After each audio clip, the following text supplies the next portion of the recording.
The year is 1896. In the highlands of East Africa, 10,000 Italian soldiers, armed with the most advanced rifles and artillery Europe could produce, are marching. They carry with them the absolute certainty of victory. They carry maps, they carry cannons, they carry the full arrogance of a continent that had spent decades carving Africa into pieces on a table in Berlin. They never make it back. What happened on the slopes of Adwa on the 1st of March, 1896, was not supposed to be possible. Africa, the world had been told, was a continent of subjects, not sovereigns, of colonies, not kingdoms, of people to be conquered, not commanders who could crush the finest armies Europe had ever sent. They were wrong. His name was Menelik II, King of Kings, Lion of the tribe of Judah, elect of God, Emperor of Ethiopia. And in a single battle, he did what no African leader had done in the entire era of European colonialism. He defeated a European colonial army so completely, so decisively, that the shockwaves were felt from Rome to London to Washington. But this story begins long before that battle. It begins in a land that was ancient when Rome was young. A civilization with its own alphabet, its own calendar, its own church, its own gold, and its own iron will to remain free. The story of Menelik II is the story of a man who was sold as leverage, who rose through imprisonment to become a regional king, who outmaneuvered every rival around him, and who ultimately built a military machine so powerful that it stopped the entire European scramble for Africa dead in its tracks. At least for one country. If history had been told honestly, every child on this planet would know his name. Subscribe and stay until the end, because what this man built, how he fought, and what he proved, it will change how you see Africa and how you see the world. To understand Menelik II, you have to understand the world he was born into. In 1844, he came into this world as Sahle Mariam, a prince of the Shewa region in central Ethiopia. His father, Haile Malikat, was a regional king, a man of rank but not yet a man of empire. Ethiopia at the time was a fragmented patchwork of kingdoms and regions, each with its own lord, its own ambitions, and its own army. Unity was a word spoken in churches and forgotten in courts. The boy grew up watching politics the way other boys watch war games. He understood from an early age that power in Ethiopia was not simply inherited, it was earned, maintained, and defended at every moment. He was intelligent, observant, patient. Those who knew him as a child described him as a young man who listened more than he spoke, and when he spoke, people stopped to hear him. Then came the catastrophe that would define his life. In 1855, a warlord named Kasa Hailu seized control of Ethiopia, declared himself Emperor Theodoros II, and conquered the Shewa region. Sahle Mariam's father died during the campaign, and the young prince, just 11 years old, was taken to the imperial court at Magdala. Not as a guest, as a hostage. For 11 years, he lived at Tewodros's court. He was not mistreated. In fact, Tewodros recognized his intelligence and gave him a measure of freedom within captivity. He educated him in military affairs, in governance, in the complex politics of the Ethiopian highlands. He learned how armies were organized, how campaigns were supplied, how men were motivated to fight. He studied the emperor closely, his strengths, his brutal instincts, and his catastrophic weaknesses. In 1865, Sahle Mariam escaped. He made his way back to Shewa, reclaimed his father's throne, and began the long process of building something that no one around him had yet imagined. A unified Ethiopian state, powerful enough to resist not just its internal rivals, but the entire colonial ambition of Europe. He spent the next 2 decades doing exactly that. He expanded Shewa's territory through a combination of military campaign and strategic alliance. He modernized his army. He imported firearms from wherever he could obtain them, from Europe, from Egypt, from arms dealers who asked no questions. He stockpiled rifles and artillery at a time when most African rulers were still bargaining with spears. And in 1889, when Emperor Johannes IV was killed in battle against the Mahdists in Sudan, Menelik moved swiftly. He had himself crowned emperor of all Ethiopia. He was 45 years old. He had been preparing for this moment for 30 years. What Menelik II built in the decade that followed his coronation was, by any historical measure, remarkable. He did not simply rule Ethiopia, he reimagined it. He moved the capital to Addis Ababa, which means New Flower, a city he and his equally formidable wife, Empress Taitu Betul, effectively created from the ground up. He established a national postal system, introduced a modern currency, and began the construction of the Addis Ababa-Djibouti Railway, the first railway on the continent built not by colonial powers for extraction, but by an African government for its own economic interests. But it was his military that truly set him apart. Menelik understood something that many African rulers of his era did not: that the threat from Europe was not simply political, it was technological. European armies in the 1880s and 90s had magazine rifles, machine guns, and steel artillery. They had used these weapons to overwhelm kingdoms across Africa that fought with courage but could not overcome the firepower gap. Menelik closed that gap.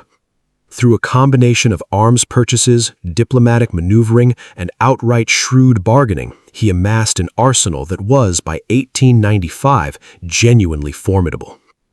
His army of approximately 100,000 soldiers, some estimates suggest as many as 120,000 when all regional forces were mobilized, was equipped with roughly 100,000 rifles of various models and dozens of artillery pieces.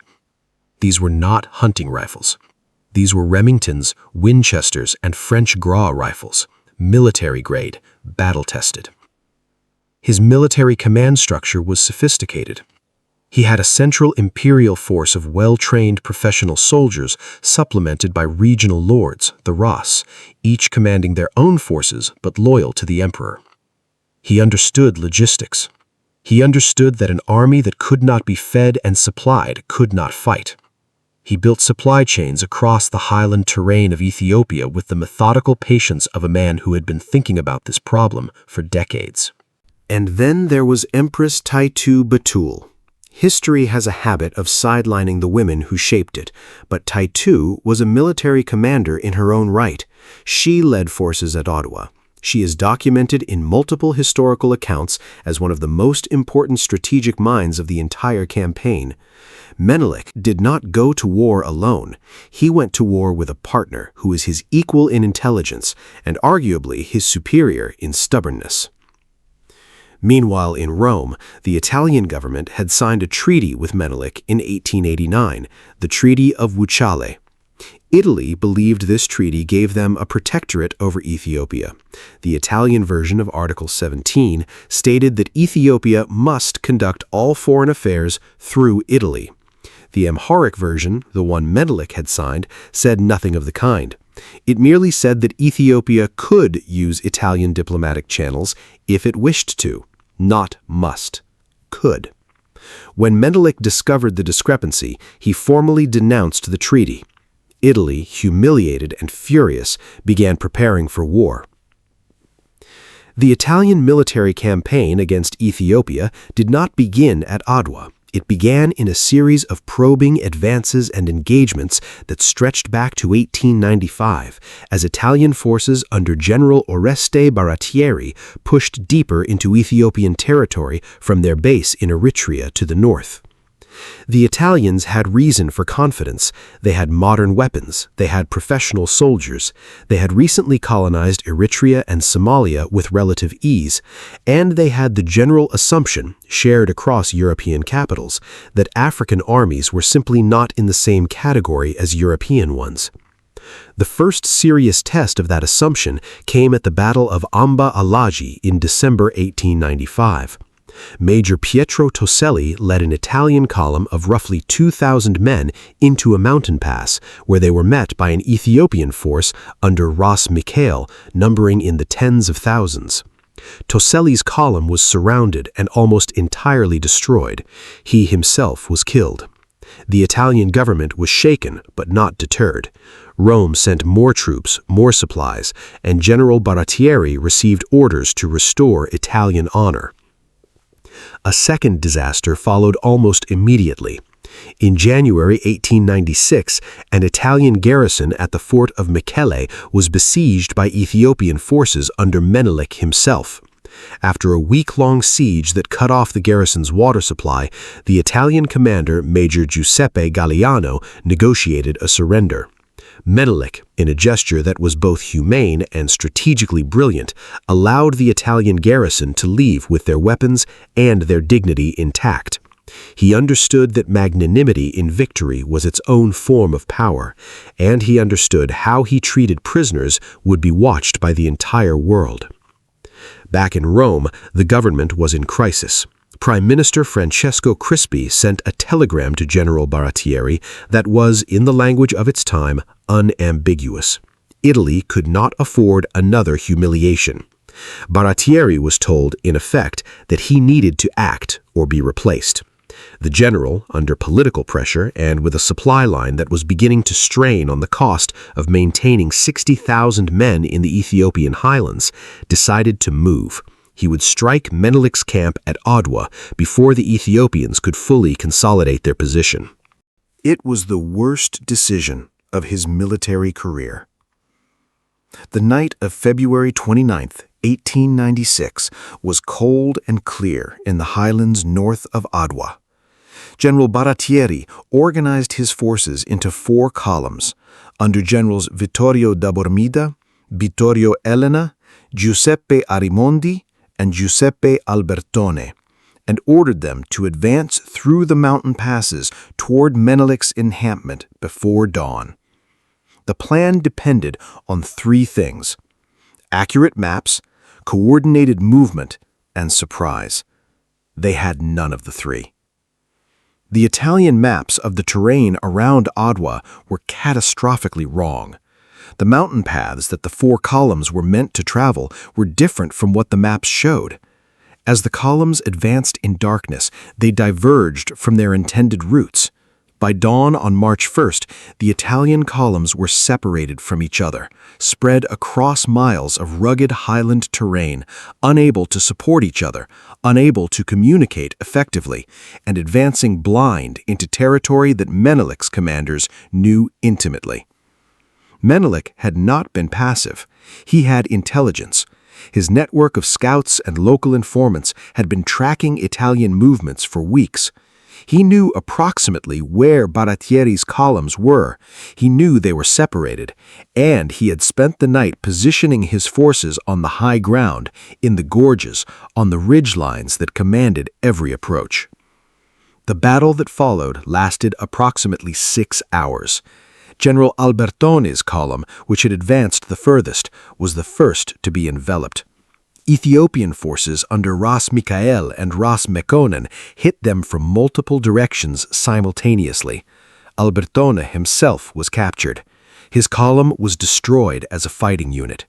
Tabormida's column, attempting to support Albertone, moved into a valley and was caught in a devastating crossfire from Ethiopian forces positioned on the heights above.